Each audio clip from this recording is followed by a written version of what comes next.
Absolutely, Mike. Take a look. Live pictures coming in. We do have a police chase in the Dallas-Fort Worth Metroplex. And this looks like there's already been a lot of damage done to this car. The crazy part about it is this. If I'm seeing this right, it looks like the hood has flipped up, open, and is covering most of the driver's window while this guy goes ripping down freeways in the Dallas-Fort Worth Metroplex. Yeah, he is really, talk about high speed right here, everyone. Viewer discretion obviously advised during this, because this is raw images that we're getting right in from Dallas right now. And yeah, high speeds right now going on. You know, the interesting thing is he's going to try to get off the freeway right here, obviously in an effort to try to lose law enforcement that are tailing him. But, you know, as they always say, you can't outrun a radio, and they've got radio traffic. They've got eyes on this. They've got ears on this. And you'll see here, I think, in just a moment, as he's swerving around traffic, there's a police officer who is in hot pursuit of him right in that area. Not sure if there was an officer that tried to lay down the spike strips right there. It sort of looked like it. Wow, he's really picking up now. Boy, he is going fast. I mean, it's difficult to estimate until he goes by somebody who's operating at a normal highway speed. But, Mike, you've got to believe he's 20, 30, 40 miles an hour over the speed limit as he travels right now. And that whole hood is gone. That's the crazy part. I mean, it's flipped open on him. Yeah, you could tell he doesn't have great vision there as far as the car. There has to be some debris right in front of there, too. Maybe if the flip side here, maybe if he turns around, does any kind of a U-turn, we'll actually get a chance to see him, because you would have to believe right now the only way he's even able to see what he's doing is by leaning out the driver's side window, wouldn't you think? Yep. Yeah. And, you know, so many times we see these police chases, and like you were saying, you know, they got the police helicopters above, you got police right behind the individual. So why do they keep going when they know eventually they're going to get caught? And really, it's just, I think they're just trying to delay that their last moments of freedom, really, right? You're right, Mike. Inevitable. Yeah, let's see. Okay, is he finally going to make enough of a turn that we get a better look at this guy? Well, it's difficult, you know, when you're running these news helicopters, you know, because you're obviously, you can see right there are power lines in the area.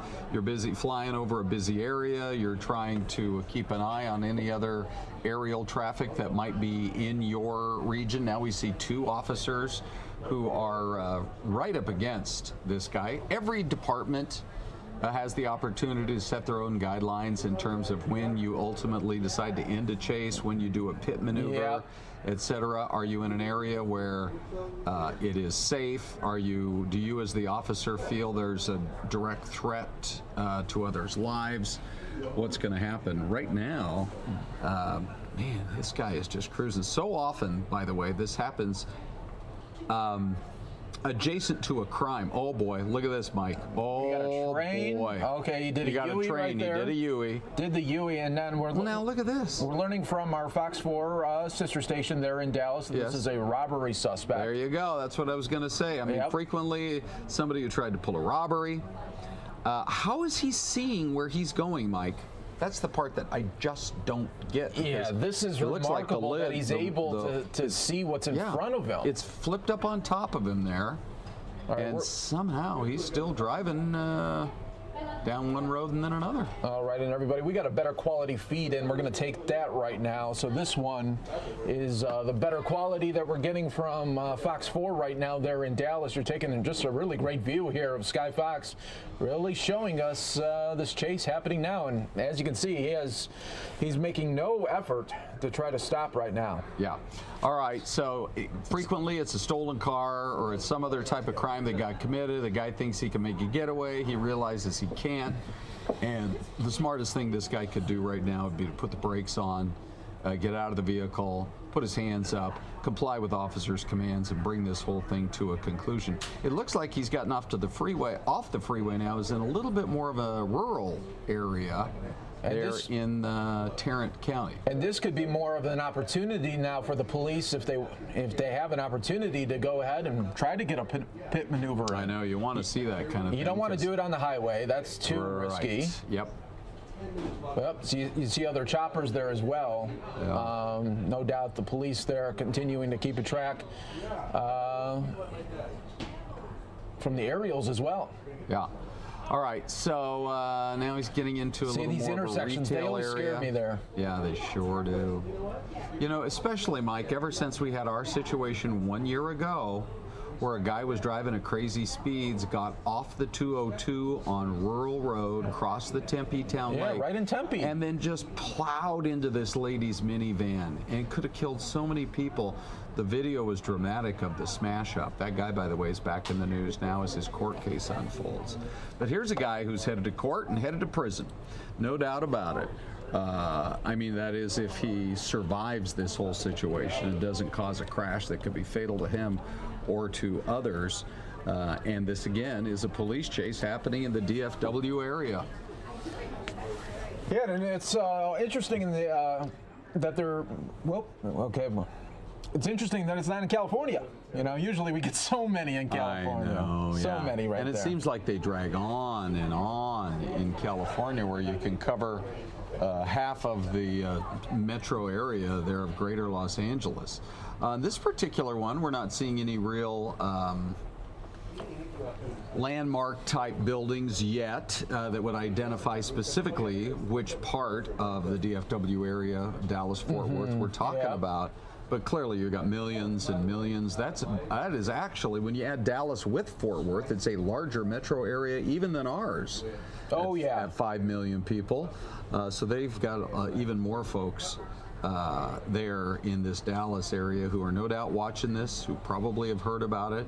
And frankly, I mean, this guy, he's putting a lot of lives at risk. It really is. And they're so selfish at that part, because not only are they putting the risking the lives of the officers, but so many people in the community where you don't know a chase might be happening, and then it's too late. You're at an intersection and the guy just plows right into you. And if you're just joining us, everybody, we're watching a live chase in Dallas, Texas. A robbery suspect right now leading the chase right now, and it's been going on for the last 5 or 6 minutes that we've been covering it for you. Yep. All right. So, you know, it'd be very, very rare, even here in the height of winter, to see snow in Dallas, but you can see the leaves are off a lot of the trees.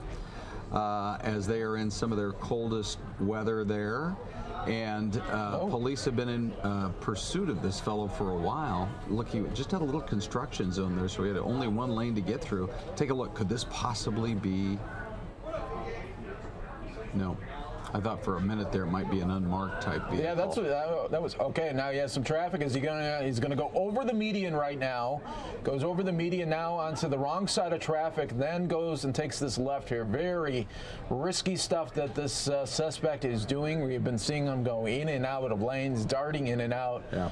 And boy, I think the best scenario here right now, though, Ron, is at least it's during a time where it's not like rush hour there. Yes. It's 11 o'clock, 11:15 there in Dallas. Yeah. So not too many people as if it would be a rush hour situation. Yeah. He just crossed those railroad tracks. If you're just joining us, within the last about 4 or 5 minutes, he approached one road where there was a big old freight train right in the middle of the road blocking all the traffic, and the next thing you know, he does a quick U-turn.